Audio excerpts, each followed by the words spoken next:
नमस्कार, दक्कन स्टुडिओमध्ये आपल्या सर्वांचं स्वागत आहे। काल दिनांक 2 जुलै मंगळवार रोजी ताडोदा नाका परिसरात भाग्यनगर पोलीस ठाणे हद्दीत पॉस्को गुन्हा नोंदवला गेला।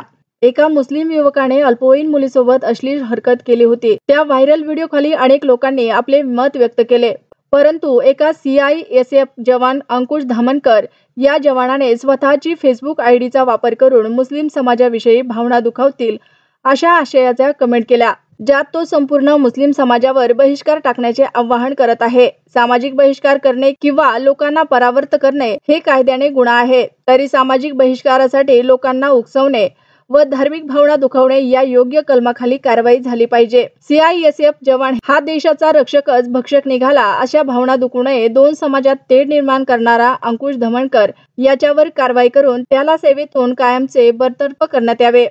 ताज्या बातम्या पाहण्यासाठी आमच्या दक्कन न्यूज टुडे या न्यूज चॅनलला सबस्क्राइब करा। व्हिडिओ आवडल्यास व्हिडिओला लाईक आणि शेअरही करा। मुख्य संपादक सय्यद तन्वीर तन्नू सोबत मी सुनीता शिरसाट, दक्कन न्यूज टुडे, नांदेड।